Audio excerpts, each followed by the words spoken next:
자, 250페이지 볼게요. 250페이지.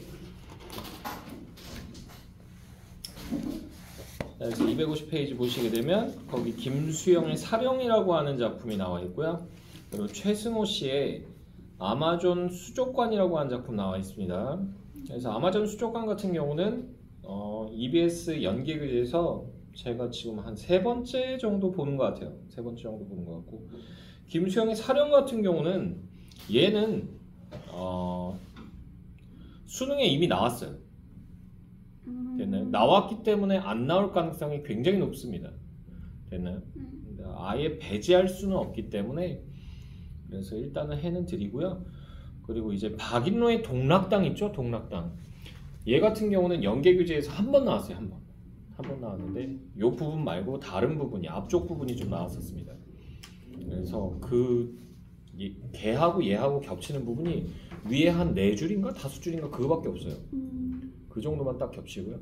나머지는 안 겹칩니다. 그래서 그렇게 되고요. 그래서 같이 보시면 되고, 박인로가 나왔으면 어쩔 수 없어요. 박인로는 무조건 봐야 돼요. 왜냐하면 가사문학하면 정철, 박인로 둘 정도를 먼저 원투펀치로 잡고요.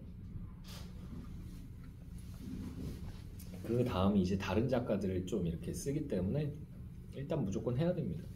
그리고 이렇게 내는 경우도 있어요. 이건 진짜 최악인데, 박인로의 다른 작품을 내는 경우도 있어요. 그래 놓고는 EBS는 뭐라고 EBS의 평가원은 뭐라고 얘기하냐면 작가 연계가 되었습니다라고 얘기해요. 작가 연계가 되었습니다. 야, 진짜 사악하죠. 에휴. 그래서 어쨌든 이게, 그래서 박인로의 가사가 몇 개이냐면 7개가 있어요. 7개가 있는데 그 7개 중에서 거의 가장 만년에, 그러니까 가장 늙었을 때 쓴 작품이라고 보시면 됩니다. 됐나요? 그래서 동락당이라고 하는 그 정자에 가가지고 이것저것 살펴보고 구경하고 그러면서 느낀 감상 같은 거. 됐나요? 특히나 이제 이 동락당은 누가 지었냐면 이언적이라고 하는 남자가 지었거든요. 이 사람이 이제 유배를 왔다가 유배 온 데에서 그냥 심심하게 그냥 지내기는 뭐하고, 그래서 이 정자를 지어요. 동락당이라고 하는 정자 비슷하게 이렇게 짓고, 거기에서 이제 얘가 왔다 그러니까 서울에서 온 선생님인 거야. 됐나요? 그러니까 얘한테 뭐라도 좀 더 많이 배울 수 있다. 특히나 얘는 이제 과거 급제를 했던 사람이기 때문에 이연적은 선배님이잖아. 그러니까 시험을 이미 봤던 사람이니까 시험 경향이나 유형이나 이런 것들 잘 알 것 같다. 그러니까 시골 애들이 막 몰려든 거야. 왜? 유배는 대체로 깡촌으로 보내거든. 그러니까 이제 공부를 하고 싶어도 못하던 애들이 이제 공부를 배우자 그래가지고 막 몰려와요. 그래서 이연적이 의도하고 그렇게 한 건 아닌데 이제 소문이 나면서 학생들이 모여들고, 그래서 그 아이들과 함께 학문 수양을 했다는, 됐나요? 공부를 가르쳤던 그걸 보면서 이연적의 그 뜻이 참 멋있다. 나도 그 뜻을 따르고 싶다. 이런 얘기를 하는 거예요. 됐어요? 그래서 나도 이제 여기서 나오는 이제 박인로도 이제 지금 은퇴한 상황이기 때문에 거의. 자, 그리고 김수영이라고 하는 사람은 유명합니다. 원체 유명하기 때문에, 특히나 이 사람은 이제 아주 의미 있는 작가죠. 왜냐하면 참여시, 현실 참여시라고 하는 것을 본격적으로 쓰게끔 하는 포문을 연 사람이에요. 그러다 보니까 조선일보에서 꼽았던 우리나라 10대 시인이 있어요. 10대 시인 중에서 거의 유일하게 일제강점기 때 활동 안 하고 일제강점기 이후에 활동한 작가거든요. 유일합니다. 10대 시인 중에서. 그리고 이제 방금도 얘기했지만 현실 참여시라고 하는 것을 쓰기 시작하면서 거기에 이제 후배들이 영향을 받기 시작해요. 후배들이 영향을 받아서 현대 이제 그 현실 참여시라고 하는 거대한 흐름을 처음으로 물꼬를 튼 사람이에요. 그러다 보니까 이 사람의 이름을 딴 문학상도 있습니다. 그래서 김수영 문학상, 이상 문학상, 딴 건 까먹었어. 자, 어쨌든 간에 그래서 그게 굉장히 권위 있는 문학상입니다. 됐나요? 그러니까 우리나라의 노벨 문학상 급 정도는 아니지만 하여튼 거기에 근접한 애다라고 보시면 됩니다. 됐어요? 그만큼 의의가 있는 작가고요. 자, 최승호 씨. 그래서 김수영 씨는 시 경향이 뭐다? 현실참여시라고 알아두시면 돼요. 현실참여시. 현실참여시 위주의 그런 작품들이 주로 많이 나올 거고요. 그리고 김수영 씨도 수능에서 많이 나왔어요.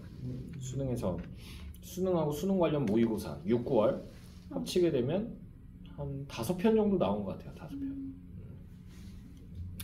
자, 그리고 최승호 씨 같은 경우는 아마존 수족관 나와 있는데 최승호 씨의 시 경향은요 현대문명 비판입니다. 현대문명 비판.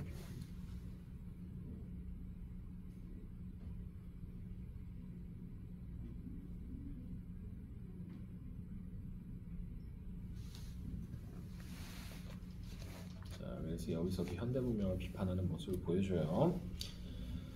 자, 그래서 가시부터 보도록 하겠습니다. 가시 보시게 되면요. 활자는 반짝거리면서 하늘 아래에서 간간히 자유를 말하는데 활자라고 하는 거 요거 네모 치시고요. 별표 하나 치시고요. 활자는요 이게 상징하는 바는 뭐냐면요 서적입니다. 서적. 근데 이 서적의 안에는 자유와 정의가 언급되어 있는 거죠. 자유와 정의가 언급된 서적입니다. 그래서 얘는 간간히 자유를 말하는데 나의 영은 죽어있는 것이 아니냐, 나의 영혼은 죽어있는 것이 아니냐라고 얘기하는 거죠. 자, 그래서요 활자는 여기서 뭐냐 하면 나하고 대비되는 애입니다. 그래서 얘는 객관적 상관물이에요. 그리고 나의 영은 죽어있는 것이 아니냐 여기 가로로 묶어주시고요. 서리법 사용됐고요. 그리고 자신의 무엇을 반성했다? 소시민성을 반성합니다. 소시민성 반성.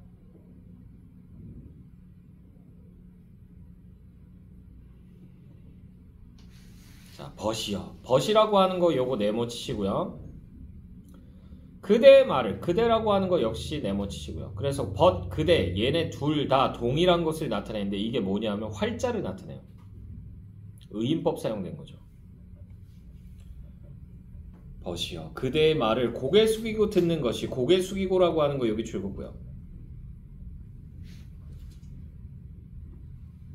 자, 그래서 이 고개 숙이는 행위는 뭐냐면요. 얘한테 부끄러운 거야. 걔는 자유를 얘기하는데 나는 자유를 아예 얘기를 못하고 있으니까 부끄러운 거야. 그래서 이거 뭐다? 자책감의 행동입니다. 자책감의 행동. 그래서 그대의 말을 고개 숙이고 듣는 것이 그대는 마음에 들지 않겠지, 마음에 들지 않어라 라고 돼 있잖아. 그대는 마음에 들지 않겠지, 마음에 들지 않어라 라고 돼 있죠. 여기 두 줄 묶어주시고요. 그래서 이 부분에선 자신의 소시민성에 대한 불만이 드러납니다. 자신의 소시민성에 대한 불만. 모두 다 마음에 들지 않아라. 모두라고 하는 거 여기 줄였고요. 이건 두 가지를 나타낼 수 있습니다. 이 모두는 부정적 현실을 나타낼 수 있다라고도 볼 수 있고요. 또는 무기력한 자신을 나타낸다라고도 볼 수 있습니다. 부정적 현실 또는 무기력한 자신.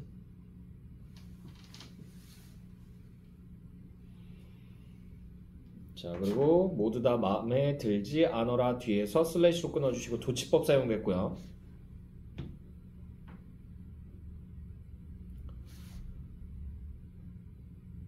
자, 그러고 나서요. 이 황혼도 저 돌벽 아래 잡초도라고 하는 거 있죠? 요거 줄 긋고 앞에다가 세모 달아주시고요. 그러니까 부정적 현실 속에서의 평온, 안일함을 나타내는 겁니다. 현실이 부정적인데 어떻게 평온할 수가 있냐고. 이 황혼도 저 돌벽 아래 잡초도. 담장에 푸른 페인트빛도, 담장에 푸른 페인트빛이라고 하는 거 여기 줄 긋고 앞에다가 세모 치시고요. 그래서 이건 뭘 나타낸다? 거짓된 평화를 나타냅니다. 거짓된 평화.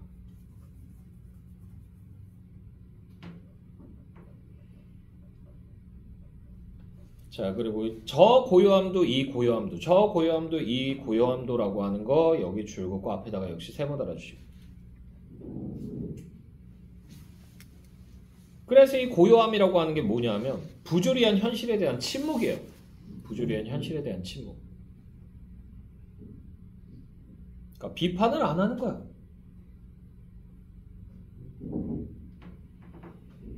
자, 그대의 정의라고 하는 거 여기 세모 치시고요. 이거 관념적 정의가 되겠습니다.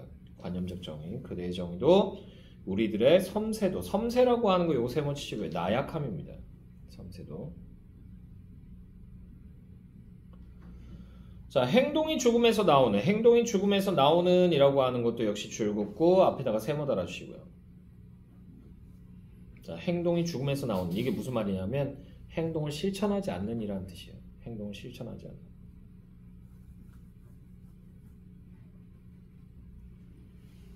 이 욕된 교회에서는 욕된 교회라고 하는 거 여기 세모 치시고요. 여기가 어디냐면 김수영 씨가 시작 활동을 하다가 몸이 좀 안 좋아져요. 그래서 1950년대 후반인가? 그때쯤에 몸이 안 좋아지셔가지고 서울에서 벗어나서 서울 근교 외곽에서 이제 생활을 하시는데 거기가 어디냐면 지금의 성남입니다. 성남이 예전에는 그냥 허허 벌판에 가까웠어요. 진짜 동네가 코딱지만 했습니다. 아, 이렇게 얘기하면 성남 시민들이 굉장히 싫어하시겠죠? 그지? 근데 서울도 마찬가지였어. 서울도 저쪽에 문정동이라고 있어요. 잠실 쪽에 가면. 근데 거기 보면 문정동 로데오 거리라고 해가지고 거기에 이제 그 상설 매장들이 많아요. 나이키, 리복 뭐 해가지고 쫙 있었거든. 그래가지고 고등학생들이 맨날 거기 왔다 갔다 하고 그랬었어. 근데 그 맞은편에 보면 큰 길 건너서 보면 거기에 지금 되게 큰 빌딩들이 많이 들어와 있거든요. 근데 그 자리가 원래 다 뭐였냐면 그냥 논밭이었어요. 논밭이었어요. 그래가지고 거기 지나가면 소똥 냄새 나고 그랬었어요. 근데 거기가 지금은 뭘로 바뀌었냐면 법조타운으로 바뀌었어요. 왜? 거기에 그 검찰청이 있기 때문에. 검찰청이 있기 때문에. 그리고 거기에 그 구치소 있어요. 동부구치소. 유명하죠. 근혜 언니도 거기 들어갔다 왔죠. 맹박이 오빠도 갔다 왔죠. 그리고 성렬이 오빠도 판결하면 거기 갈 거예요. 거기가 밥이 맛있나 봐. 다들 거길 보내. 유명한 곳이에요. 근데 어쨌든 간에 그곳에서 이제 요양을 했던 거야. 그러니까 여기는요. 아무것도 하지 않는 공간이야. 현실에 저항하지 않는 공간이야. 그래서 이 욕된 교회라고 하는 곳 여기는요. 소시민적 삶의 공간입니다.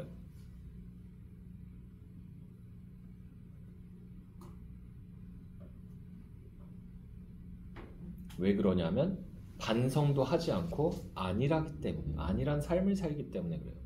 반성도 하지 않고 안일한 삶을 살기 때문에 어제도 오늘도 내일도 마음에 들지 않어라. 그대는 반짝거리면서 하늘 아래에서 간간히 자유를 말하는데 우스워라. 우스워라 여기 줄 긋고요. 자조적 반성이 드러나는 거죠. 내 행위가 우습다는 얘기예요. 우스워라. 나의 영은 죽어있는 것이 아니냐. 자, 그래서요 여기 마지막 연 통째로 묶어주시고요. 이거 뭐죠? 변형된. 그렇죠. 변형된 수미상. 이렇게 자신감이 없어. 그냥 하면 되지.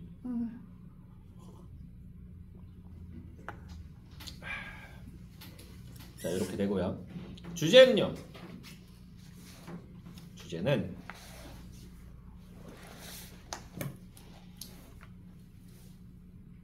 자, 주제는 소시민적 지식인의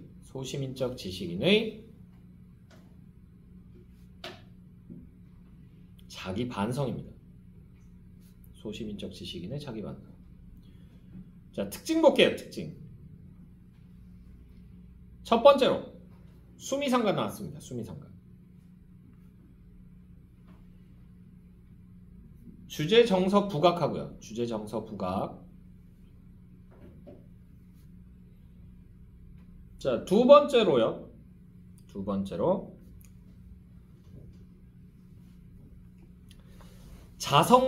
자성적이 뭐냐면 자기반성적이에요. 자기반성적. 그리고 자조적 어조. 자성적, 자조적 어조가 사용됐다. 됐나요? 세 번째로 뭐 객관적 상관물까지 얘기할 수 있죠. 객관적 상관물.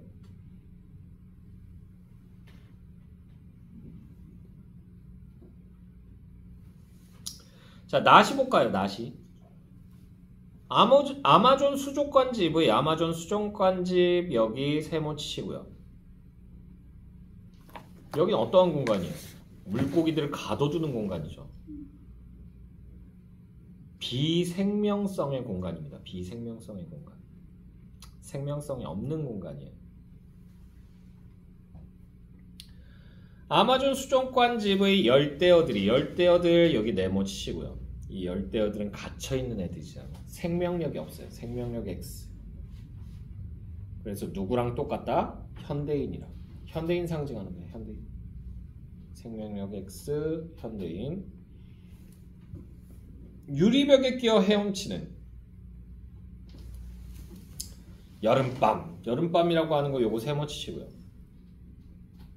자, 여름밤. 어때요? 좋아요? 싫죠. 너무 더워. 어? 한밤중에 32도가 뭔 말이오. 그래 개야 똥이야. 어? 상상도 하기 싫어. 이러다가 진짜 우리나라가 진짜 한프리카 되겠어. 한프리카. 대프리카도 아니고 더워 죽겠어. 자, 대구 사는 사람들은 진짜 대단해. 특히나 난 여름에 고깃집 가는 사람들 너무 신기해. 그 더운데 숯불을 앞에다 놓고 치치 구워가지고 땀 질질 흘리면서 그 고기 와 상상도 하기 싫어. 너무 싫어. 자, 그래서요 여름밤. 그래서 여기서 열기가 드러나죠. 열기. 그래서 부정적 이미지가 드러납니다. 이걸 통해서 도시 문명의 부정성을 드러내죠. 도시 문명의 부정성. 열기, 부정적 이미지. 이걸 통해서 도시 문명의 부정성.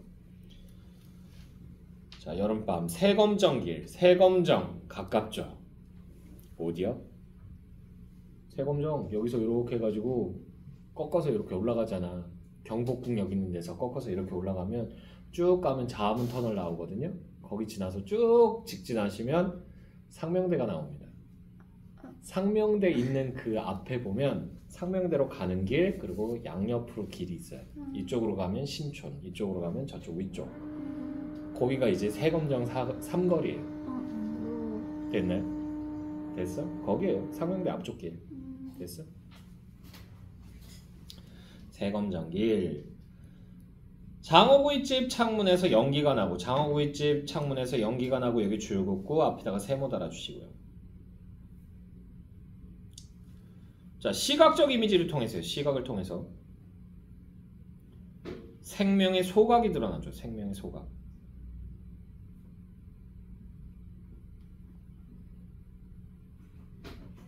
그리고 아스팔트에서 아스팔트 요거 세모 치시고요. 도시 문명입니다. 도시 문명. 첫 번째요. 도시 문명 첫 번째.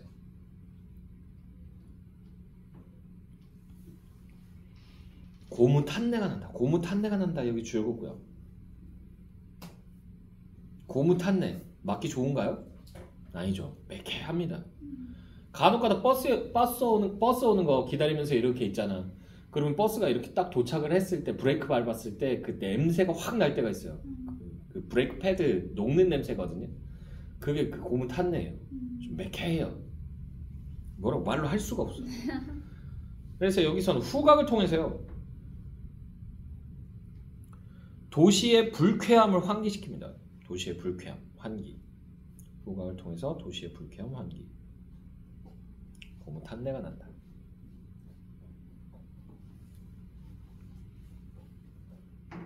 자, 그리고 열난 기계들이라고 하는 거 요거 세모 치시고.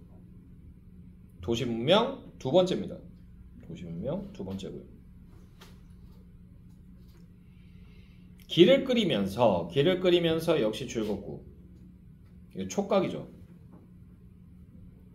한여름에 아스팔트 옆에 있으면요. 타 들어가는 느낌 나죠. 최악이에요. 자, 근데 어쨌든 촉각을 통해서요. 도시의 열기를 부각하죠. 도시의 열기 부각.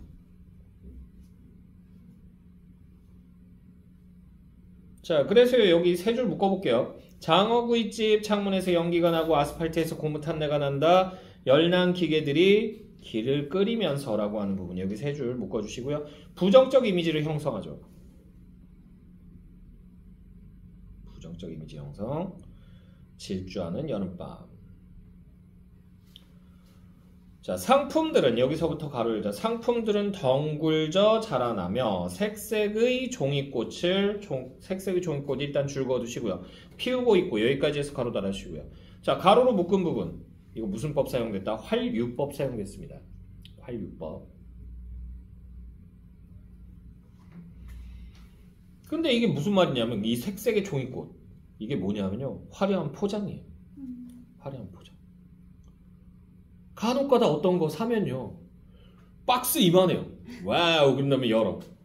그리고 그러면 안에 또 포장이 또 돼 있어요. 그럼 또 그걸 뜯어. 그러고 나면 안에 무슨 케이스가 요만한 게 있어. 그걸 열어. 그럼 그 안에 들어있는 물건은요 요만해요. 요만한 게 들어있어요. 뭐지 이게? 그러면서 이렇게 쳐다보게 되는 마치 뻑가침 같은 느낌이죠. 질소 가득. 우리는 돈을 주고 질소를 사는 겁니다. 어떤 남자가 그걸 실험했더라고. 얼마나 질소가 많이 들었는지 사람이 이 부력이 사람을 얼마만큼을 포카칩을 들고 있으면 띄울 수 있는지 한강에서 실험했어. 포카칩 그래가지고 열 몇 개 해가지고 묶어가지고 튜브처럼 만들어가지고 그거를 옆에다 끼고는 한강을 횡단했다니까. 와. 그게 벌써 몇 년 전이야? 15년 전인가? 그 정도 됐어요. 뉴스에 나왔었어. 그래가지고 참 희한한 사람 많다 막 이 생각했거든. 그러니까 여러분들 홍수가 나면 잽싸게 뭘 잡아라? 포카칩 박스를 잡으세요. 그 안에 가득 들어있어. 질소가 둥둥 떠다닙니다. 됐나요? 팔에 힘이 빠져서 물에 빠져 죽지 않는 이상 버틸 수 있습니다. 아니면 저체온증이 오기 전까지는 버틸 수 있어요. 됐나요? 자, 어쨌든 계속 보시면요. 그래서 이 화려한 포장을 통해서 뭐 한다는 얘기야? 물욕을 자극한다는 얘기야. 물욕 자극. 물건에 대한 욕심.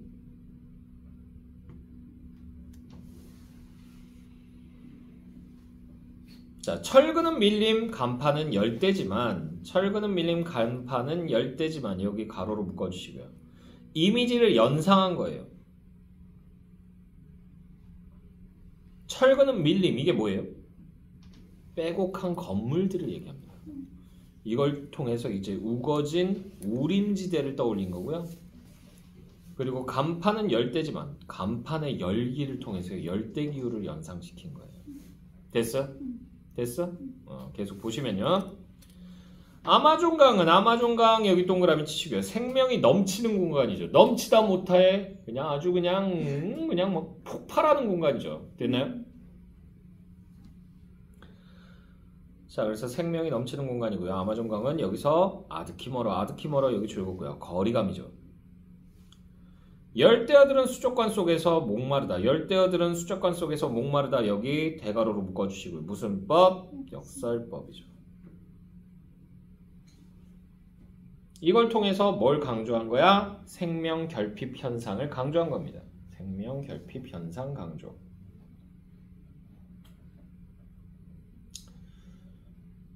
자, 그리고요. 변기 같은 귓바퀴에 소음 부엉거리는 이라고 되어 있잖아. 변기 같은 귓바퀴에 소음 부엉거리는 여기 줄 긋고 앞에다가 세모 달아주시고요. 역시 도시의 부정적 이미지를 드러내고요. 뭐 끊임없이 소음이 들리잖아. 우리 집 같은 경우는 지하철역 바로 옆에 있어요.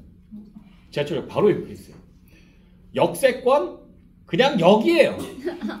우리 집 문에서 나와서 계단을 내려간 다음에 걸어서 그 개찰구에 가서 이거 카드 찍는 데까지 3분이 안 걸려요. 그냥 여기에요, 역. 그러니까 새벽에도 계속 소리가 들려요. 뭐가? 지하철 왔다 갔다 하는 소리가. 왜냐면 지하철들이 이제 차고지로 들어가서 거기서 이제 수리하거든. 그러니까 계속 왔다 갔다 하고, 그리고 간혹가다 그 신호 있잖아. 들어오는 소리, 나가는 소리 이런 거 신호 걔네들이 그 점검할 때가 있어요, 새벽에. 한 걸음 뒤로 물러서 주십시오. 그 소리가 계속 나요. 그러면서 죽어버릴 것 같아요. 아침 되면 바로 알아. 첫 차 다니면. 첫 차 소리에 깨요. 하면서 5시 반에 일어나서 차라리 날 죽여. 그러고 있다가 귀막에 끼고 이어플러그 있잖아. 음. 그거 끼고 그러고 자요. 그럼 조금 덜 들려. 계속 소리 들려요. 자, 여름밤. 열대들에게 시를 선물하니 시라고 하는 거 여기 동그라미 치시고요. 정신적 가치입니다. 정신적 가치고요. 이건 뭐다? 생명 회복의 수단입니다. 생명 회복 수단.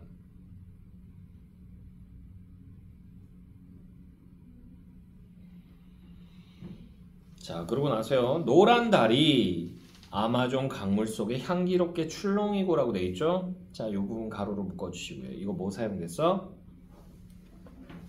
공감각 사용됐죠? 무엇에 무엇하?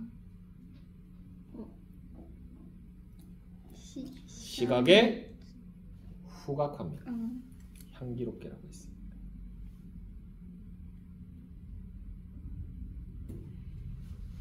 아마존 강변에 후리지아 꽃들이 만발했다. 후리지아 꽃들이 만발했다. 여기 줄거고요. 생명력이 충만하다는 얘기죠. 근데 내가 별로 꽃을 잘 알지 못해서 후리지아가 그거죠? 노란색 꽃이죠? 네. 그래요. 그런 것 좀 알아둬. 니네는 알았어? 꽃말 같은 것도 좀 알아두고 그러면 좋아. 나도 몇 개 알아.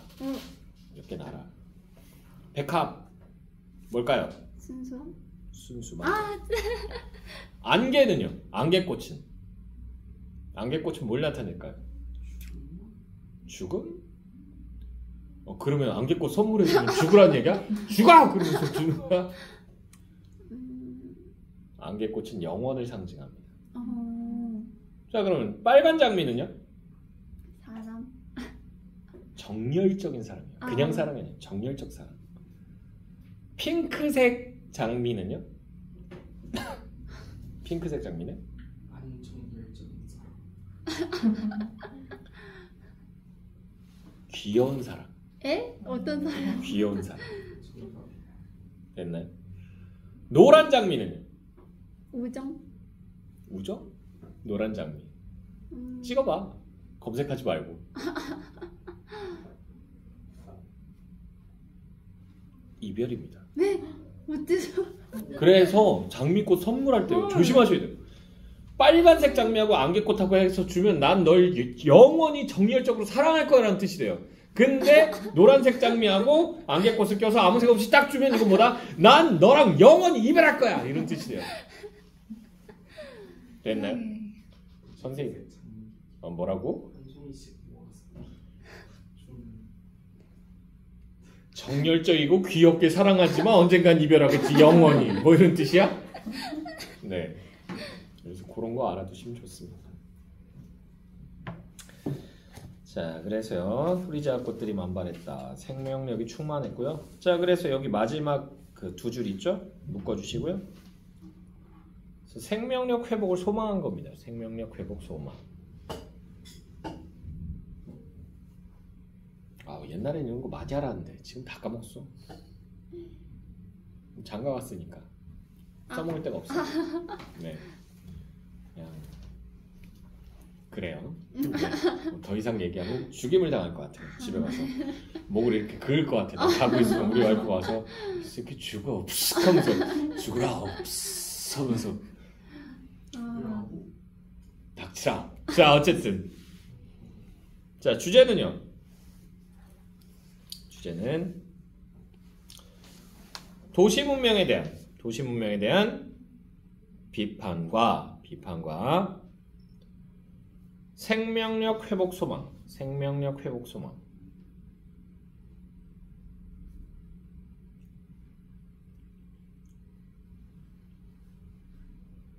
자, 특징은요. 특징. 첫 번째로 대립적 공간.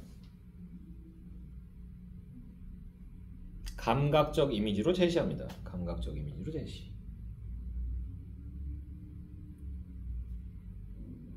두 번째로 상황의 역설적 제시.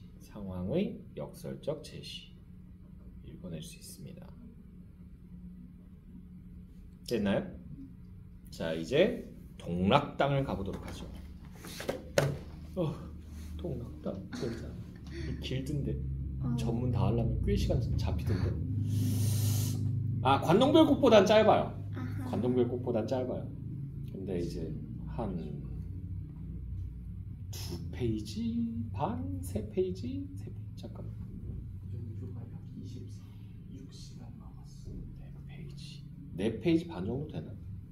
제가 여러분들이 이제 필기하게 이렇게 좀 자간을 넓혀 놓으면 한 4페이지만 5페이지 나오는 것 같아요. 자, 같이 봅시다. 배회하고 생각하며 참된 자치 다 찾으니 라고 돼 있죠. 참된 자치라고 하는 거 요거 즐겁고요. 이적언의 자취입니다. 이땐 이미 이적언이 이제 죽고 없을 때였기 때문에 이적언의 자치를 다 찾으니 타경대 연못은 고금없이 타경대 연못은 타경대라고 하는 게 뭐냐면요. 동락당 주변의 언덕입니다.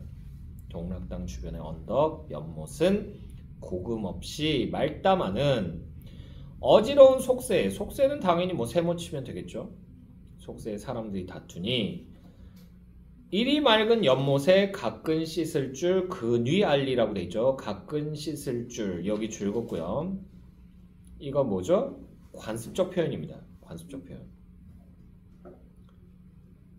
그래서 이게 맹자에 나오는 말이에요. 맹자에 나오는 말인데 물이 더러우면 신발을 씻고 물이 맑으면 가끈을 씻는다라는 얘기인데 이게 뭐냐면 물이 더럽다. 즉 정세가 혼란스러우면 그때는 참된 선비는 물러나서 뭐한다?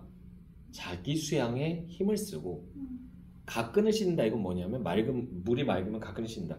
정세가 안정이 되면 그러니까 당파 싸움이나 뭐 이런 더러운 게 없을 때는 그때는 가끈을 씻는다. 이게 뭐냐면 관직에 나아간다는 얘기예요.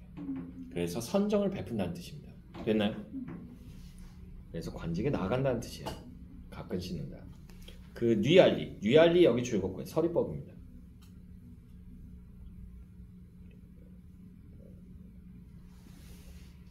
자, 그래서 타경대 연못은 고금없이 말담하는 여기서부터 이리 맑은 연못에 가끔 씻을 줄 그 뉘알리 이 부분 세 줄 묶어주시고 방금 얘기했던 맹자를 인용한 거고요. 맹자 인용.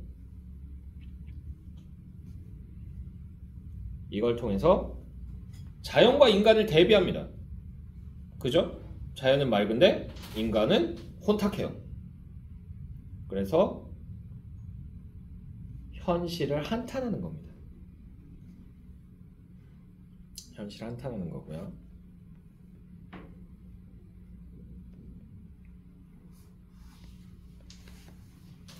자, 사자암 높이 올라. 사자암이 어디에 있는 거냐면 그 동락당이라고 하는 것 자체가 경주 근처에 있어요. 경주에 안강이라고 하는 지역이 있는데 거기에 있는 바위입니다.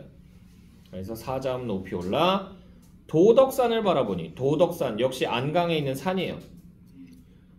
빛을 머금은 구슬은 빛을 머금은 구슬이라고 하는 거 여기 동그라미 치시고요. 이게 이연적의 덕을 얘기하고요. 이연적의 높은 덕을 얘기하고요. 어제인 듯 하다마는 봉황 떠난 빈 산에 봉황이라고 하는 거 이거 줄겁고요. 봉황 비범한 새죠. 됐나요? 그래서 그 봉황이 한 5가지가 있대요. 5가지가 있는데 그 중에 하나가 이제 난조라고 하는 애가 있는데 그 난조는 이제 파란색 봉황이에요. 그리고 우리가 주작하지 마 이런 얘기 하잖아. 날아오르라 주작이요. 그러면서 그 주작은 빨간색 봉황입니다. 됐나요? 그래서 하얀색, 파란색, 빨간색, 까만색, 그리고 노란색 주작 이렇게 해가지고 5가지가 있다고 그래요. 됐나요? 그래서 봉황. 그래서 비범한 사람을 우리가 봉황이라고 얘기하죠. 그지? 아, 그잖아. 와룡, 봉추 이런 거 나오잖아. 그잖아. 그래서 봉황은 여기서 이연적을 지칭하고요. 봉황 떠난 빈산에 두견만 낮에 온다. 두견이라고 하는 거 요거 네모치시고 별표 하나 쳐주시고요. 그러니까 이연적이 그리워서 내가 울고 싶은 거야. 그래서 두견새가 운다라는 표현을 한 거죠. 됐니? 그래서 여기서 얘는 뭐다? 감정 이인물입니다. 그리고 두견새는 무슨 이미지? 한의 이미지라고 얘기했어요. 됐죠? 자, 도화동 내린 물이 밤낮 없이 복숭아꽃 뛰어오니 복숭아꽃이라고 하는 거 여기 즐겁고요. 무릉도원을 연상시키죠.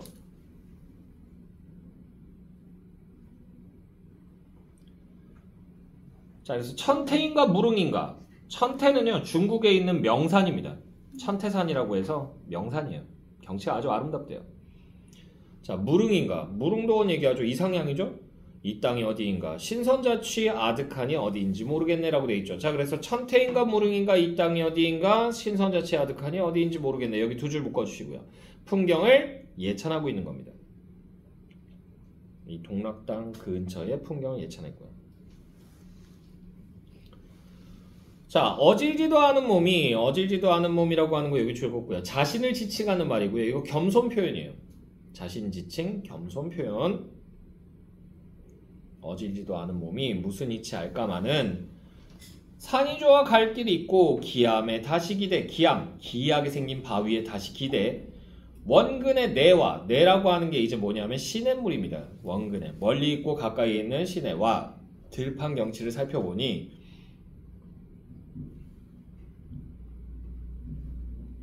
자, 울긋불긋 꽃빛깔은 비단빛이 되어 있고 수많은 꽃향기 골바람에 날려오고 산에 있는 절이죠. 산사의 종소리, 여기 줄긋자 산사의 종소리 구름밖에 들리도다. 여기까지 줄긋고요. 여기서 그래서 뭐다? 탈속적인 이미지가 드러나죠. 탈속적 이미지가 드러난다.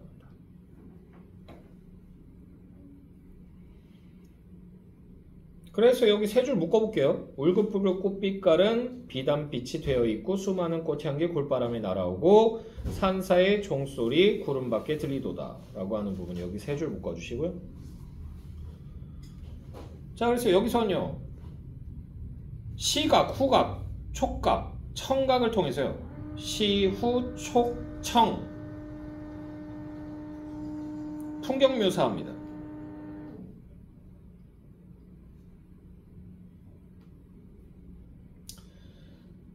자, 그러면서 이러한 풍경을 명문장가의 부신들 다 써내기 쉽겠는가? 다 써내기 쉽겠는가? 여기 줄긋고요. 서리법이죠?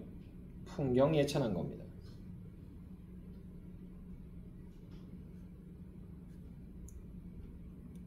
아, 진짜 좋은데 뭐라고 말을 못하겠네. 뭐 이런 거랑 비슷한 거예요. 자, 눈앞의 풍경이 흥취를 더한 듯. 누구의 흥취를? 나의 흥취를 더하는 듯. 이리저리 거닐며 짐짓 더디가 늦게죠. 늦게 돌아와서 서쪽 산을 바라보니 저녁 해가 지는도다. 자, 서쪽 산을 바라보니 저녁 해가 다 지는도다. 여기 가로로 묶어주시고 시간의 흐름이 드러나고요.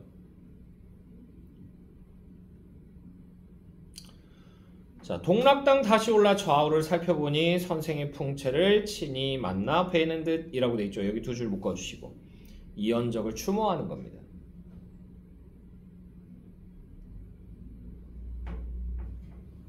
그러니까 선생이 여길 지었는데 그 성품이 그대로 이 풍경에 드러나는구나. 깔끔하다. 이런 얘기 하는 거예요. 자, 계속 보시면요. 갱장에 뚜렷하여 갱장이라고 하는 게 자나깨나 눈에 뚜렷하여 애달피 탄식하며 당시에 하시던 일 여기 줄긋고요. 이게 뭐냐면 유배 와서 후학을 양성한 겁니다. 유배 후 후학 양성.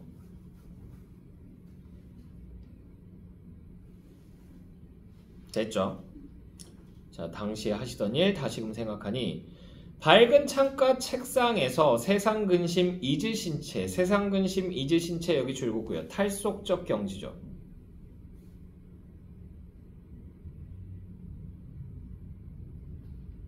자, 성현의 책의 뜻을 두어 공들인 결과로 배우고 가르쳐서 유교를 밝히시니. 자, 그래서 여기 두 줄 묶을게요. 성현의 책의 뜻을 두어 공들인 결과로 배우고 가르쳐서 유교를 밝히시니라고 하는 부분 여기 두 줄 묶어주시고요. 이게 무슨 말이냐면 학문 수양에 정진했어요. 학문 수양 정진 후학 양성이죠. 항문수양 정진, 후황양성. 동방의 군자는 동방 어디 얘기하는 거야? 우리나라 얘기하잖아. 동방 됐어요? 동방의 전사들이 어쩌고 나간다 야야야야 뭐 이런 거 있잖아. 그 월드컵 응원가 중에. 너무 오래됐나요? 클론이라고 하는 애들이 불렀던 거야 옛날에. 됐어. 굉장히 오래됐네. 생각해보니까. 뭐라고? 언제쯤일까 고민 중이었어. 2002년 월드컵. 저희 탄생 이전 5년 전. 아, 네가 2007년생이야? 네. 아, 그러네. 아, 그러네. 우리 딸이 2010년생이니까. 자꾸 그런 거 까먹고. 업데이트가 안 돼, 머릿속에서. 야, 씨. 야, 우리 딸 늙었구나. 아니 무슨 나이 많이 먹었네. 중3? 중3이지. 아니, 내년이면 고1. 아, 학교를 어디로 갈까 걱정이네. 에이, 자, 동방의 군자는 이뿐인가 하노라. 이라고 하는 거 여기 줄었고요. 이연적을 얘기하죠. 자, 동방의 군자는 이연적뿐인가 하노라. 여기 가로로 묶어주시고요. 삶을 예찬하는 겁니다. 그 사람 말고는 군자가 아니야. 이 꺼져. 이황 꺼져. 뭐 이런 거예요. 됐나요? 대단한 사람이죠. 자, 더구나 효제라고 하는 게 뭐냐면 효는요 효도하고요. 제는요 뭐냐면 우애가 있는 거예요. 형제간에 우애 있는 거. 자, 더구나 효제를 근본 삼고 충성을 펼쳐내어라고 돼 있죠. 여기 가로로 묶어주시고요. 그래서 이게 뭐냐면 유교적 가치관을 실천했다는 얘기예요. 유교적 가치관 실천.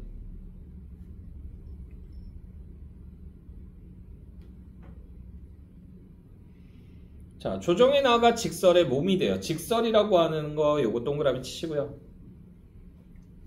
이게 뭐냐면 요순시대에 요임금과 순임금의 시대에 바른 말을 하던 충신입니다. 됐나요? 그래서 이게 이연적을 비유한 거예요. 이연적을 비유한 거예요. 직설의 몸이 돼요. 당우성시를 이룰까 바라다가 당우성시 태평성대예요. 태평성대 간단하게 얘기하면 태평성대를 이룰까 바라다가 시대운수 불행하여 어진이를 멀리하니 시대운수 불행하여 어진이를 멀리하니 여기 가로로 묶어주시고요. 자, 그래서 여기 가로로 묶은 부분은 운명론적 가치관이고요. 어진이가 여기서 뭐예요? 이연적이죠. 충신이죠. 충신을 멀리하니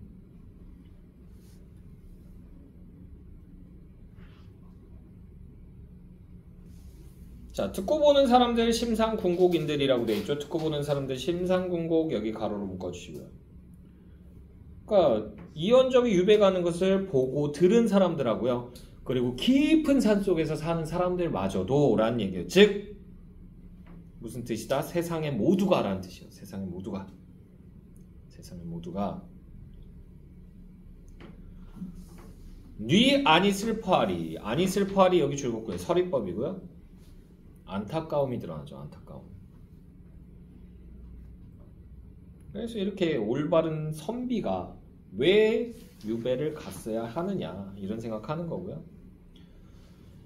유배생활 7년에 유배생활 7년이라고 하는 거 여기 가로로 묶어주시고요. 그래서 이게 고사와 연결이 됩니다. 고사와 연결. 옛날 얘기와. 그래서 옛날에 춘추전국 시대 때 가의라고 하는 사람이 있었는데 이 사람이 충신이에요. 직언을 하기를 잘했는데 그러다가 왕의 심사를 뒤틀리게 해서 7년 유배를 가게 됩니다. 가의가. 됐나요? 그것과 연결을 시킨 거예요. 그래서 유배생활 7년에 하늘의 해 못 보시고 해라고 하는 거 여기 동그라미 치시고요. 임금을 비유한 겁니다.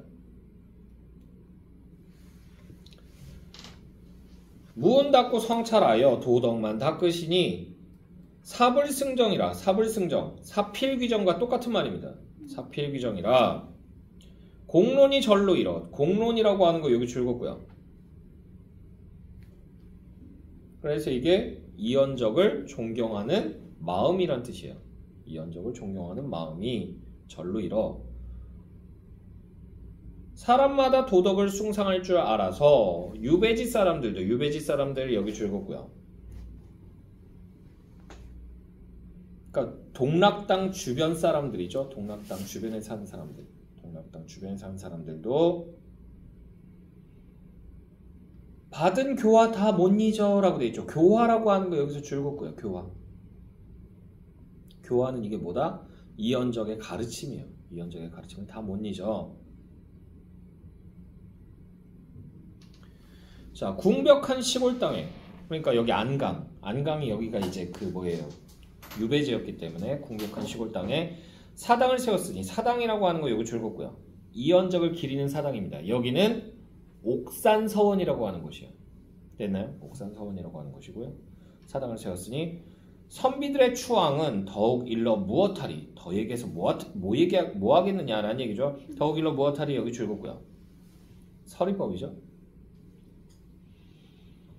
이걸 통해서요. 이언적은 어떤 인물이라는 얘기야? 본받을 만한 인물이다. 이언적은 본받을 만한 인물이다.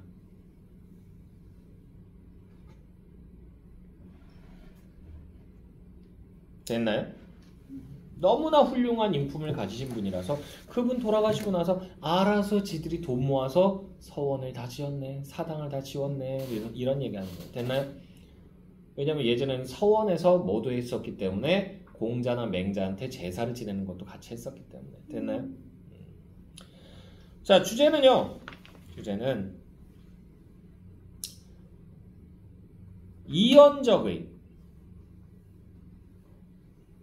행적, 예찬과 이언적의 행적, 예찬과 그 유지, 계승, 다짐. 유지가 남기고 간 뜻이란 얘기예요. 그 유지, 계승, 다짐. 그러니까 나도 그 뜻을 따라서 뭐 하겠다는 얘기야? 후황양성에 힘쓰겠다는 얘기예요. 됐나요? 실제로 했는지는 잘 모르겠어요. 됐나요? 자, 특징 보시게 되면요. 특징. 첫 번째로 동락당 일대의 자연경관을 묘사하고 예찬합니다. 동락당 일대의 자연경관 묘사 예찬. 자, 두 번째로는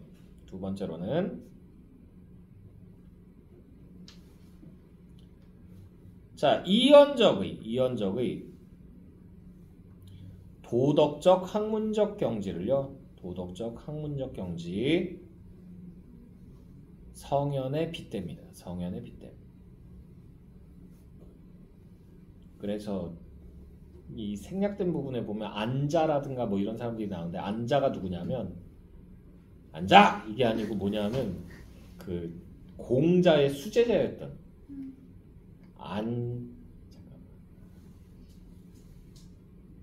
안회를 얘기합니다. 안회. 됐어요? 안회를 얘기합니다. 그 안회라고 하는 애가 공자의 수제자인데 가난한 가운데서도 계속 공부만 해요. 근데 너무 찢어지게 가난해. 하루에 한 끼 먹을까 말까 뭐 이런 식이에요. 근데도 자기는 책만 읽으면 배가 부르다 이런 소리를 하면서 공부만 하거든. 근데 어렸을 때 공부를 너무 많이 하고 고생을 너무 많이 했는지 마음고생 많이 했는지 머리가 빨리 휘어요. 이제 백발이 됩니다. 20살이 되기 전. 그러다가 이제 너무 궁핍하게 살았던 거지. 너무 안 먹고 살았던 거지. 안빈낙도를 너무 즐겼던 거지. 그래가지고 영양실조로 죽어요. 아이고. 30살에. 30살이 되기 전이구나. 30살 직전에 죽어요. 그래서 그 사실을 공자가 다른 곳에 이제 가서 이렇게 막 이렇게 강연도 하고 뭐 하고 사람들하고 만나고 왕도 와련하고 막 이러고 있다가 집에 이제 오랜만에 돌아왔더니 제자들이 와 있었던 거지.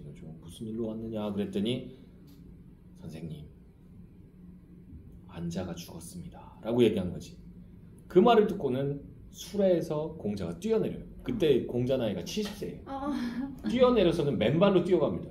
신발도 안 신고 버선발로 뛰어가요. 뛰어가서는 안회의 집 앞에 가서는 엎드려서 통곡을 합니다. 그러면서 한 말이 나의 진전이 여기서 끊겼구나 라고 얘기하는데 진전이 뭐냐면 내가 물려주는 모든 것 그게 여기서 끊겼구나라는 얘기예요. 그러니까 내 학문을 이어갈 나의 수제자가 여기서 죽었구나 라는 얘기를 한 거예요. 거기서 인정을 한 거예요. 그 전까지는 제자들 앞에서 공자는 한 번도 누가 나의 애제자다, 나의 수제자다 이런 얘기를 해본 적이 없어요. 왜? 기분 나쁠까 봐. 한마디로 황희정승이 그 까만 소가 일 잘하고 노란 소가 일 잘하고 그랬더니 농부가 부다다다다 달려와가지고는 까만 소 그리고 후다다다 달려가잖아. 그랬더니 나중에 큰 일이라고 와가지고 우다다 와가지고는 말만 하고 가고 그랬더니 우다다 오더니 노란 소가 싫어해. 그러면서 우다다다다. 그랑 비슷해요. 옛날. 근데 이제 그 안자가 죽었는데 그를 슬퍼했다. 근데 그래서 거의 공자의 제자 중에서 가장 공부 잘했던 애제자다라고 얘기를 하는데 그 안자에 비견되는 사람이다라고까지 얘기를 합니다. 됐나요? 그래서 이제 성현에 빗댔다라고 얘기하고요. 세 번째로요.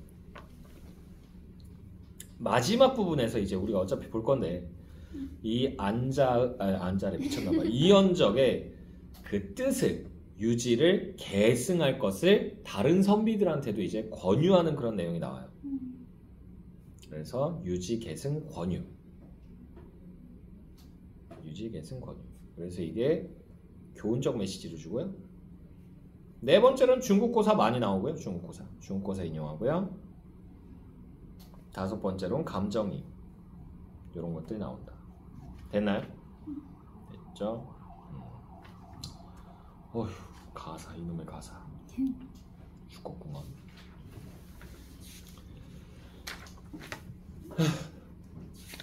축제하면은 대략 한 9시 한 20분 정도 될까? 그렇게 생각돼요. 자, 봅시다. 축제가 이게 뭐냐면 여기서 이제 어떻게 보면 주인공이라고도 볼 수 있는데 유명 소설가예요. 소설가인 이 안준섭이라고 하는 사람이 서울에서 생활을 하는데 어느 날 밤에 갑자기 전화가 온 거야. 그래가지고 전화를 딱 받았는데 이제 시골 고향집에서 연락이 온 거야. 그래가지고는 하는 말이 어머니께서 돌아가시게 생겼다 이 얘기를 한 거야. 근데 이 이준섭이 거의 막내 아들이에요. 그래가지고 어머니가 40 정도 됐을 때 그때 이제 낳은 아들입니다. 그래가지고 이제 거의 어머니가 76세인가 뭐 그 정도 돼요. 76세인데 근데 어머니가 하필이면 뭐에 걸려 계셨냐면 치매에 걸려 계셨다고. 근데 자기는 이제 작품 활동하고 사회생활을 해야 되니까 서울로 갈 수밖에 없는 거잖아. 그래서 이 어머니를 누구한테 맡겨두고 가냐면 형수한테, 큰형수한테 맡겨두고 얘가 떠나요. 그랬다가 이제 전화가 온 거지.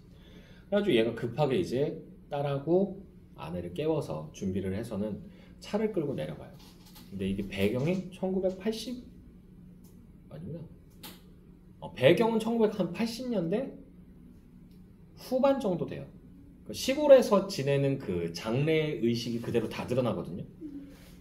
왜냐면 제가 왜 그렇게 얘기하냐면 제가 저희 집안 그 할아버지 중에서 시골에서 생활하셨던 분이 있는데 그분이 돌아가셨을 때 시골 가가지고 그 전통 장례 방식으로 집에서 장례 지내요. 집에서 장례. 집에서 이제 관 놓고 안방에다가 그리고 병풍 치고 그 다음에 그 앞에다가 이제 제사상 차려놓고 하거든요. 그리고 이제 매 끼니 때마다 상을 바꿔요. 그분이 드시고 갔으니까 새 상으로 바꿔라 그래가지고 다 계속 바꿔요. 그리고 집에서 직접 모두 잡는다. 돼지도 잡아요. 돼지 멱도 따요. 그래가지고 그 피 받고 돼지 내장 다 갈라가지고 끄집어내가지고 그거 다 세척해요.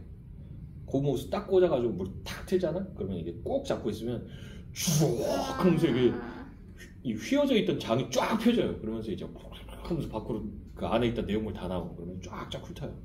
그런 다음에 그 안에다 당면하고 이제 돼지피하고 섞은 다음에 그거 다 쑤셔넣어요.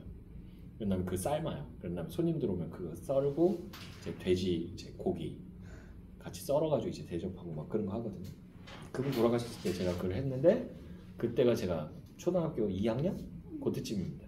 그때는 대강 1980년대 후반 아니면 90년대 초반 이 정도를 배경으로 하고 있거든요. 그때 당시에 차 끌고 다니면 잘 산 사람이에요. 그래서 차를 끌고 이제 밤에 이제 내려가요. 내려갔더니 도착했더니 할머니 돌아가셨다고 그래서 갔더니 할머니가 안 돌아가셔 있는 거야. 그래서 다시 깨 계시는 거야. 그래가지고 이게 어떻게 된 일이냐 그랬더니 아우 돌아가셨는데 분명히 숨이 끊긴 거를 의사가 와서 확인했다. 근데 무슨 미련이 남으셨는지 갑자기 숨을 다시 쉬시더니 일어났다. 그 얘기를 하는 거야. 그래가지고 이게 뭐지? 그랬는데 그랬다가 이제 온 김에 하루 자고 가라. 그래가지고 이제 얘네가 자요. 자는데 이제 어머니 괜찮으세요? 그러면서 이제 인사하고 그랬는데 어제 괜찮다. 그러면서 얘기를 하고 나서는 할머니가 가만히 계시다가 이제 다 피곤하니까 다들 가서 자라 그러니까 모든 그 자손들이 다 왔던 거야. 밤차를 타고. 그랬다가 이제 돌아가셨다는 얘기 듣고 그랬다가 다들 이제 빈방 가가지고 자고 막 이렇게 낑겨 자고 막 이러고 있는데 그때 할머니가 돌아가세요. 그러니까 자손들을 다 보고 싶으셨는지 그 미련 때문에 눈을 다시 뜨신 건지 뭐 모르겠어요. 근데 그렇게 설정이 돼 있어요. 근데 그래가지고 이제 아침에 일어나 보니까 돌아가 계시고 그러니까 이제 급하게 이제 장례 준비를 하기 시작한 거야. 됐나요? 근데 그렇게 해서 장례를 치르는데 첫째 날 저녁쯤에 밖에서 소란스러운 소리가 들리는 거야. 그래서 준섭이는 이제 상주니까 상주들 그 머리에 그 망건 같은 거 쓰거든요. 그 알잖아. 황토색으로 되어 있는 거 배로 짠 거 그거 쓰고 이제 왼팔에다가 견장 같은 거 차거든요.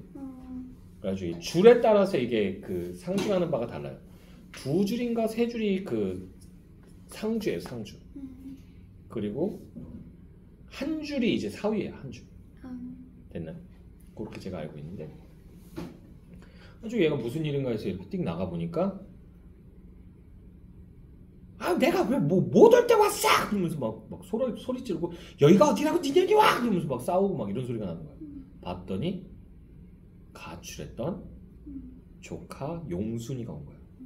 근데 이 용순이가 정확하게는 큰 형의 딸이긴 한데 큰 형이 형수하고 사이에 낳은 애가 아니고 큰 형이 술을 좋아했거든. 밖에 나가서 술집 가가지고 술 먹고 그러다가 술집 아가씨하고 사이에 난 애. 근데 술집 여자니까 나 얘 못 키운다고 막 이렇게 한 거지. 그래서 걔가 조금 크고 났을 때 이 형이 걔를 데리고 들어온 거야. 그래가지고는 인사하라고. 네 언니 오빠들이라고. 여보 우리 딸이야. 우리 딸이라고 하면 좀 형수 입장에서는 억장이 무너지지. 뒷목 막 이러는데 그래서 집안 사람들이 다 용순이를요 멀리해요. 싫어해요. 배척해요. 근데 유일하게 용순이한테 잘해준 사람이 누구야? 할머니였다. 왜? 할머니 입장에서는요 내 아들이 밖에 나가서 다른 여자랑 만들어 왔던 뭐 어쨌든 간에 우리 집안 피가 흐르는 애잖아. 내 피에 반에 반이 됐건 뭐가 됐건 흐르는 애잖아. 그러니까 자기 자손인 건 마찬가지인 거야. 그래서 용순이를 그렇게 챙겨줬던 사람이 유일한 사람이 할머니였던 거야. 근데 용순이가 무슨 짓을 하냐면 17인가? 18인가 그 정도 나이 먹었을 때 집에서 소를 팔았나 그래가지고 마련해둔 돈이 있어요. 근데 그 돈을 집어 들고는 가출해버린 거야. 가가지고 도시 가가지고 장사를 하든 뭐라든 내가 해가지고 돈 많이 벌어서 집에 돌아오겠어 이 생각을 하고 간 거지. 나간 거지. 그러고 나선 연락이 끊긴 거야. 13년 동안에 한 번도 안 찾아와. 근데 용순이 나오고 나서 얼마 지나지 않아서 할머니가 치매기가 온 거야. 근데 이제 준섭이는 이제 작가 활동을 해야 되니까 서울로 올라온 거고. 그러니까 형수가 혼자서 걔를 미쳤나봐.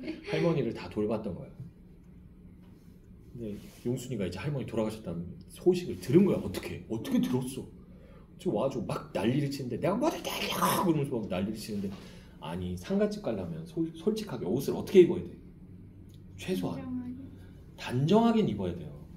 그리고 옷 컬러도 어떤 색 입어야 돼? 까만색으로 입어야 되잖아. 까만색 하얀색으로 입어야 돼요. 근데 용순이는 남다른 패션 감각을 갖고 있었던 거지. 옷이 화려해. 와. 그렇지 화려해.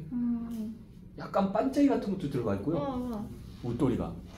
그리고 치마도 미니스커트 입고 있어. 오 마이 갓. 머리도요. 약간 그 80년대 보면 유행하던 약간 파마 있어요. 약간 이렇게 너플너플한 파마.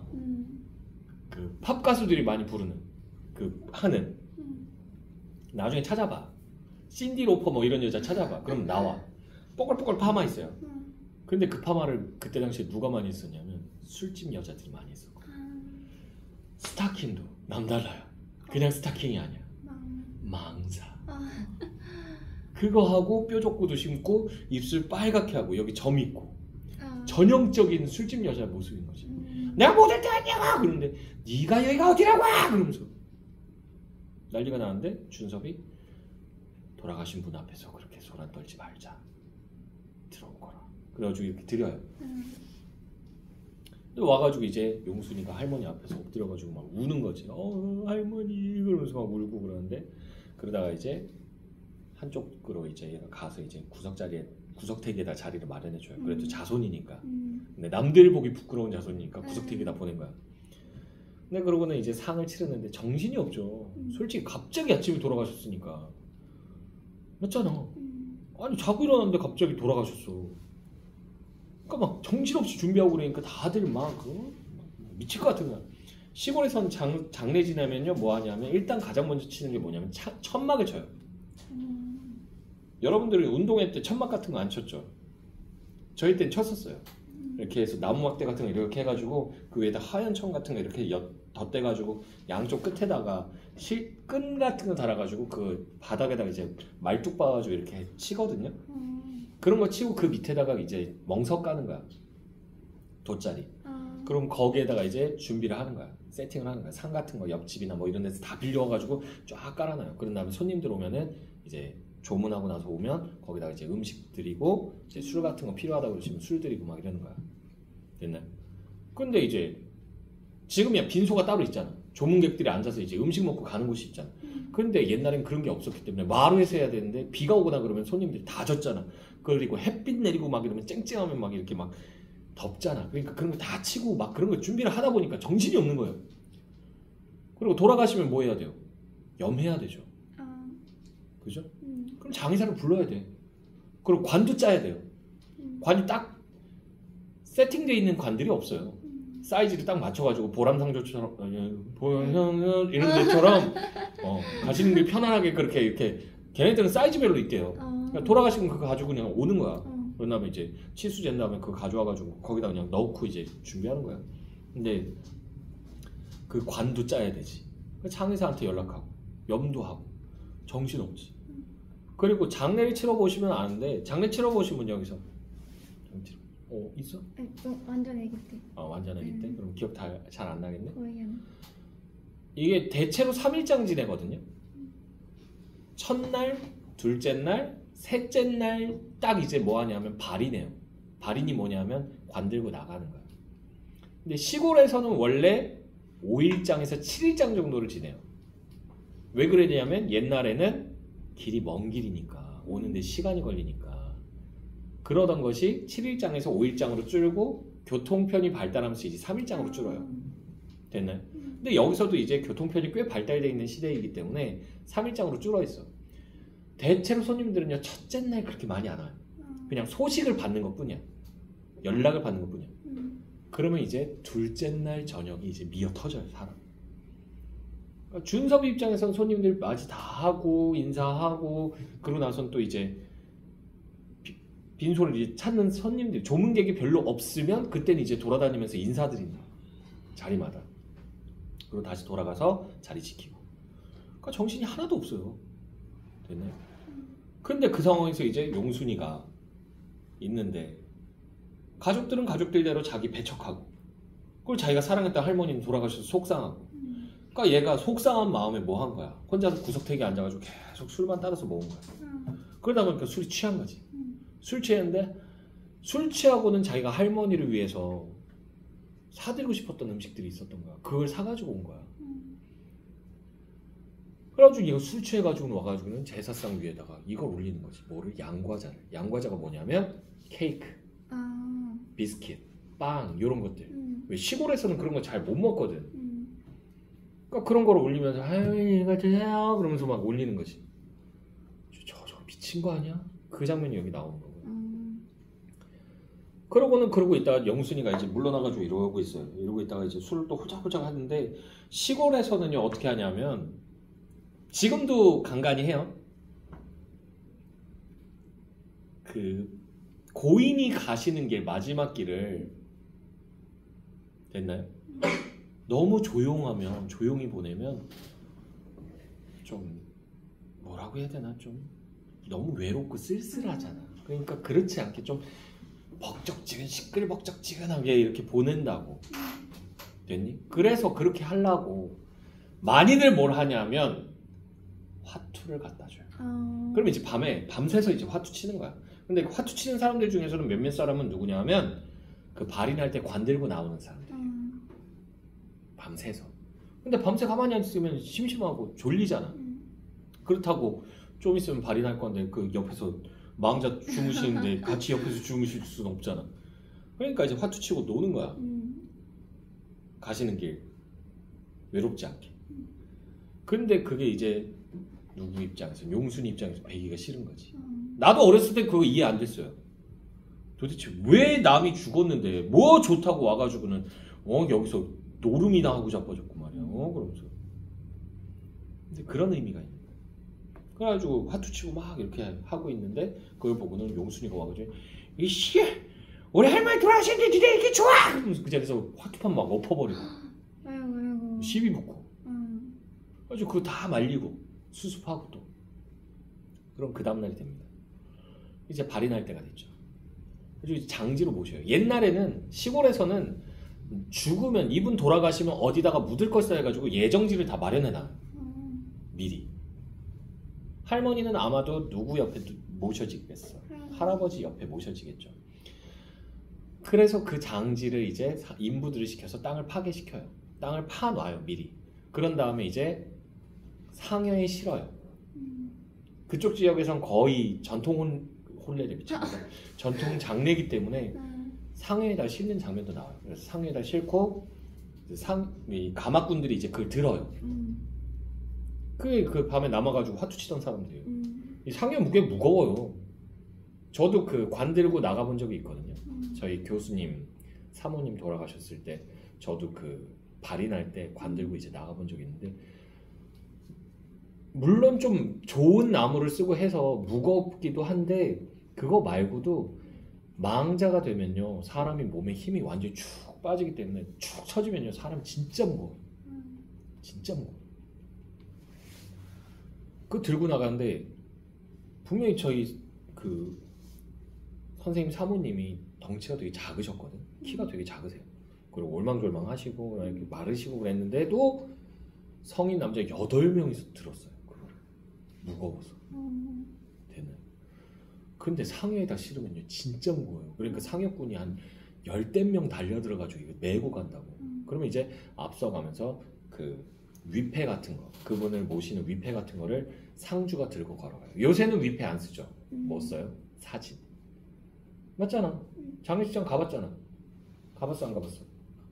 가봤지. 거기 가면은 망자 이렇게 사진 이렇게 해놓잖아. 그거 들고 상주가 이제 걸어갑니다. 걸어가면 뒤에서 이제 따라가면서 상여꾼 우두머리가 종을 쳐요. 이 종소리 듣고 따라오시라고. 영혼이. 그래서 이제 가면 언제 오나 그러면서 이제 선창을 해요. 그러면 그거는 이제 후창 다른 사람들이 하는 거야. 이게 상여 노래예요. 상여 노래. 근데 그 노래를 계속 부르면서 어디까지 가는가요? 그 장지까지 가요. 그런 다음에 장지에 가서 묻어드리고 묻을 때는 이제 그때는 마지막 제사를 지내요. 거기 관 넣었을 때 제사를 지내고 그러고 나선 상주랑 가족들은 다 돌아서서 그냥 집으로 와요. 왜? 이거 지켜보는 거 아니야. 왜? 그러면 이 망자의 홀령이 지상에 그 미련이 남아가지고 가족들을 따라와요. 그래서 별로 안 좋대요 그게. 그래가지고 절대 집에 도착할 때까지 뒤돌아보면 안 돼. 그래가지고 들고 이렇게 가는 거야. 쭉 집에 가요. 근데 그때 이제 누가 용순이가 그걸 따라가질 않아요. 그냥 떠나는 모습만 보고 혼자서 이제 차에 앉아 있어요. 근데 그때 이제 여기 나오는 준섭이를 따라왔던 취재 기자가 있어요. 문화부 기자인 장혜림이라고 하는 애가 따라왔었어요. 왜? 요새 가장 핫한 작가가 누구? 이준섭이었기 때문에. 그래서 이준섭 씨랑 관련돼 있는 거는 문학 좋아하는 사람들이면 다 관심 있겠다 그래가지고 따라와서 취재를 하고 있었던 거예요. 근데 이제 용순하고 이제 사이가 안 좋잖아. 그래서 그걸 계속 지켜봤던 거지 며칠 동안. 그러다가 이제 말을 걸어요. 그래가지고 혹시 빗새라고 알아요? 그러면서 이제 말 거는 장면이 나와요. 근데 그게 뭐냐면 이 이준섭의 소설에 나오는 소재예요. 근데 그 빗새가 뭐냐면 비가 올 때 자기 둥지가 없어서 비 피할 곳이 없어서 비를 다 그냥 몸으로 맞는 새거든요. 됐니? 근데 할머니 얘기가 나오는데 그 할머니 얘기가 왜 준섭이 항상 근데 소설가가 자기가 아예 겪어보지 못한 걸 쓰지 못해요. 항상 경험을 해본 걸 어느 정도 바탕으로 해서 쓰거든요. 근데 준섭의 소설이 거의 대부분 잘 팔렸는데 그 내용들이 가족들의 이야기를 다룬 걸 많이 썼었다고. 근데 할머니 얘기가 담긴 부분을 얘기를 하는 거지. 그러면서 그 이 선생님 소설 속에 나오는 얘기예요. 빗새라고 하는 게. 그랬더니 대꾸도 안 하고 이렇게 밖에 쳐다보고 있어요. 왜? 준섭이 싫으니까. 왜 준섭이 싫은가 하면 지 잘 나가겠다고, 지 잘 먹고 잘 살겠다고 엄마 버리고 떠난 놈이잖아. 그러니까 꼴배기 싫은 거야. 좀 그러든지 말든지 그러면서 쳐다도 안 보고 이러고 있어요. 근데 이 빗새가 선생님 소설 속에 나와요. 근데 그 빗새를 보면서 할머니께서 항상 한숨을 쉬셨대요. 아이고 저 불쌍한 것들이 얼마나 불쌍하고 오갈 데 없으면 저렇게 온몸에 비를 맞고 있을 거라고 하는데 할머니 눈엔 그 빗새가 뭐로 보이는 거야? 집 떠나서 돌아오지 않는 용순이로 보이는 거야. 됐나요? 그래서 할머니가 항상 집 앞에 있는 나무들을 깔끔하게 정리를 해놔요. 그 빗새들이 그래도 비를 조금이라도 피할 수 있게 앉아서. 그리고 그 나무 근처에다가 뭐도 깔아둔다? 모이 같은 것도 깔아둬요. 모이통 같은 것도. 왜? 먹으라고. 누구 연상하면서 한 거야? 용순이 생각하면서. 근데 그딴 얘기를 왜 나한테 하지? 그러면서 이러고 있는데 근데 그거 아세요? 소설가들은 뭐라고 했더라?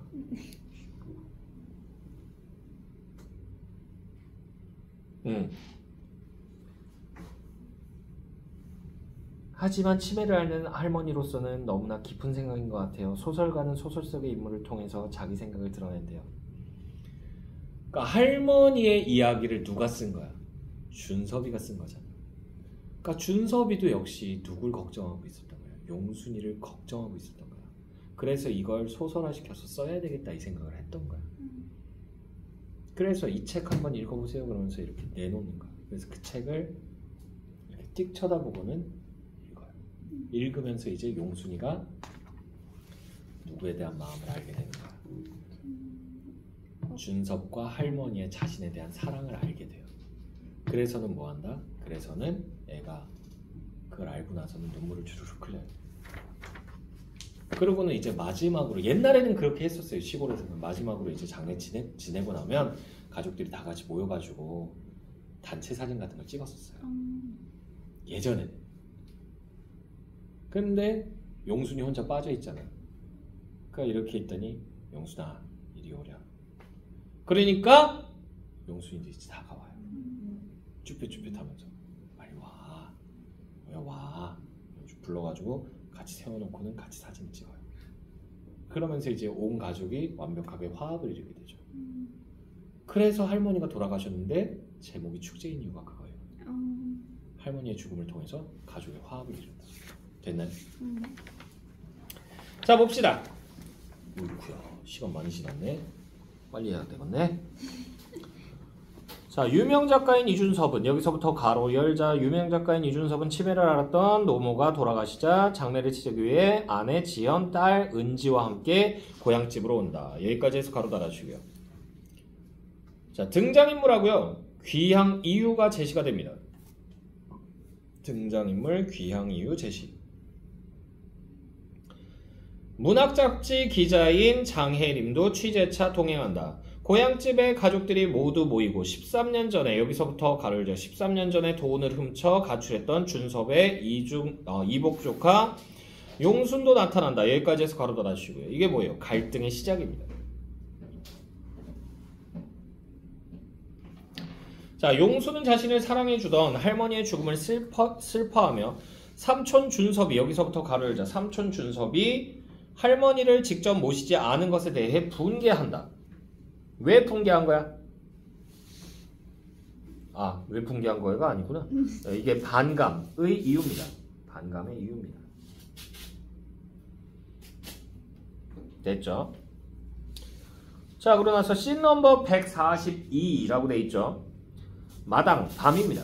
취해서 여기 줄굼고요. 왜? 슬픔과 반감 때문이에요. 슬픔과 반감 때문이다. 자, 그래서 향상과 양과자 등을 늘어놓는 용순과 라고 돼 있죠. 자, 그래서 양과자 등을 늘어놓는 용순 여기 줄굼고요. 자, 그래서 이게 뭐예요? 전통 장례 방식과 다르죠? 전통 장례 방식과 다르죠? 요새는 뭐 그렇게 하는 사람도 있대요. 원래는 닭을 쪄가지고 올려야 되는데 삶아가지고 올려야 되는데 그 삶은 닭 대신에 후라이드 치킨 시키는 사람도 있대요. 아니면 전기구이 통닭 같은 거 시키는 사람도 있고. 됐나요? 그래서 저는 나 죽으면 제사 지낼 때 소주 올려줘 이렇게 얘기했거든요.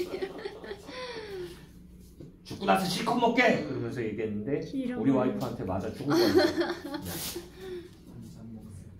저희 어머니는 피자 올려달라고 그러시더라고요. 피자를 좋아하세요. 그래가지고 괜찮겠어요 그걸로? 그랬더니 아 그냥 시켜 먹어 그러면서 짜장면 탕수육도 올릴까? 그랬더니 짜장면 그러면서 얘기하시더라고요. 그래서 헐 그러면서 내가 얘기했던 기억나는데. 자, 그래서 어이없이 보는 가족들. 광주 누님은요. 그래서 전통적 장례 예법을 중시하는 사람이야. 그 뭔 꼴 같지 않은 것들이다냐. 살아생전 안 잡수던 걸 제상에 올려놓는다고 잡순다냐. 그렇게 취해가지고 여기서부터 가로 열자. 그렇게 취해가지고 무슨 할머니 앞에 볼낯이 있다고 나서냐. 집어 던지며 비켜서 가라. 여기까지 해서 가로 닫아주시고요. 용순의 행위를 못마땅해 하는 거죠. 용순의 행위 못마땅.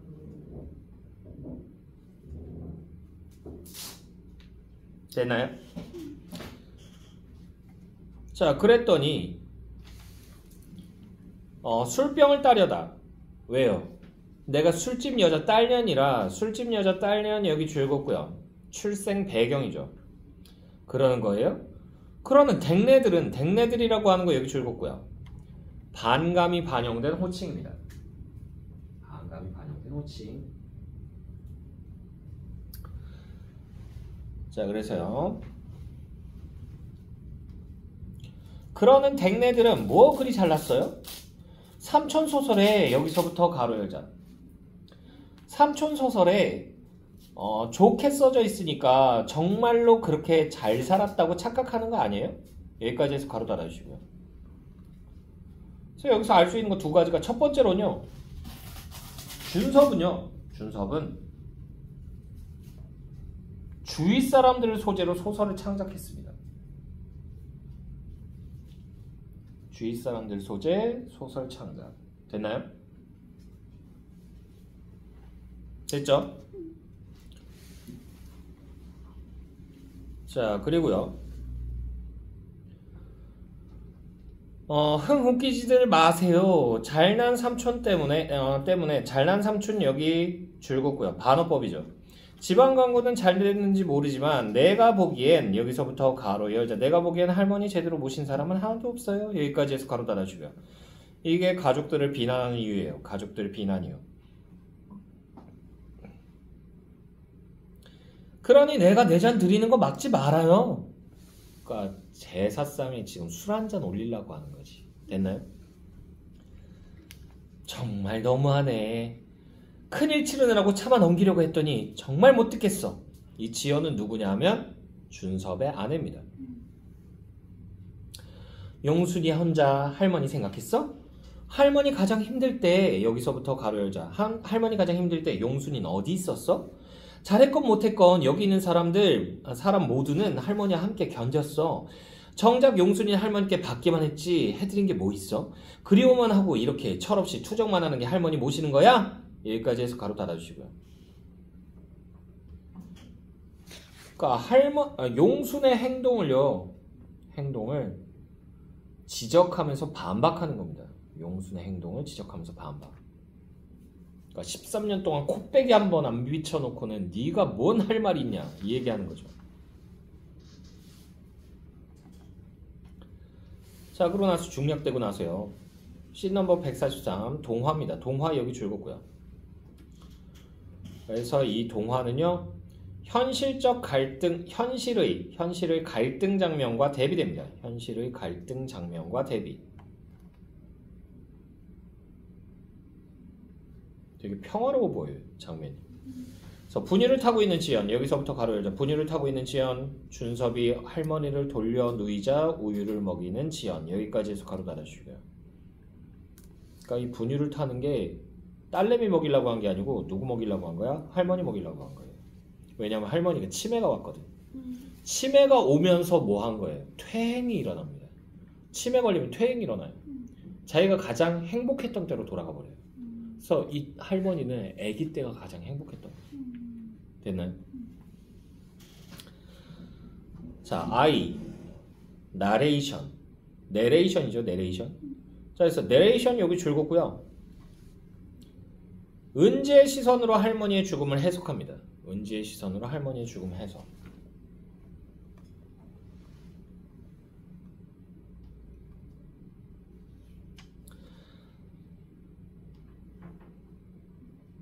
자, 할머니는 이제 갓난아기가 옹알이를 하듯이 웅얼대거나 어린아기가 엄마 뱃속에 있을 때처럼 두 손과 두 다리를 오므린 채 밤낮 없이 매일 며칠씩 긴 잠을 주무십니다. 그러나 은지는 그런 할머니가, 여기서부터 가로 열자, 은지는 그런 할머니가 조금도 흉하거나 우습게 생각되지 않았습니다. 여기까지 해서 가로 닫아주시고요. 왜냐하면 사랑하기 때문에. 사랑해서. 자, 할머니는 여기서부터도 가로 열자. 할머니는 새 아기로 태어나시기 위해 은지네를 떠나가실 준비가 젖병을 빠는 준선모와 지켜보는 가족들 거의 끝나고 계신 것입니다. 여기까지 해서 가로 닫아주시고요. 그래서 이게 무슨 말이냐면요. 죽음은 소멸이 아니고요. 죽음은 소멸이 아니고 새로운 시작이란 얘기예요. 죽음은 소멸이 아니고 새로운 시작이다.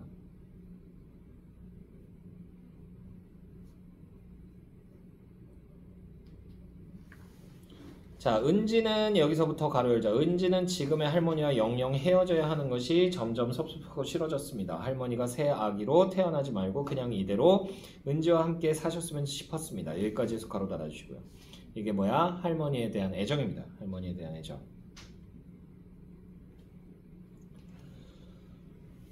자, 우유를 먹이며 그건 할머니의 마음속에 가득 찬 사랑 때문에 그러실 수가 없으시단다.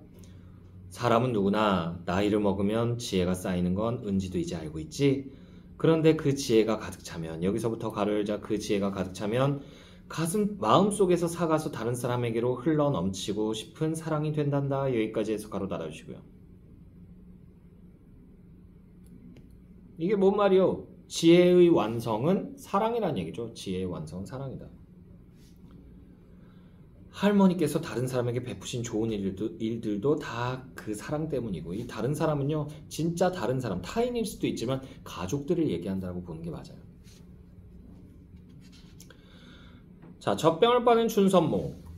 아빠 말씀으로는 할머니가, 여기서부터 가로 열자, 할머니가 은지에게 나이와 키와 지혜를 나눠주시고 어린아이가 되어 우리 곁을 떠나시는 거나 그 영혼이 다른 곳에서 새 아기로 태어나시게 되는 것도 다 그 사랑 때문이랍니다. 여기까지 해서 가로 닫아주시고요.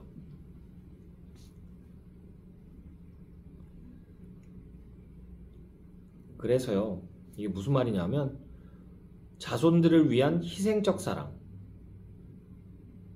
때문에 죽는다는 얘기예요. 자손들을 위한 희생적 사랑 때문에 죽는다.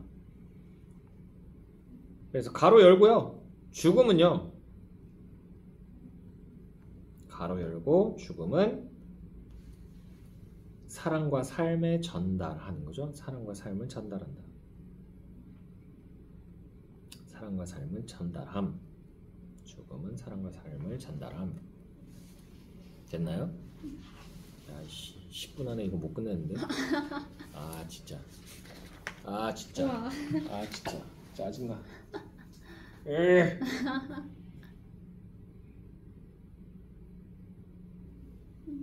다음 주에 마저 하자.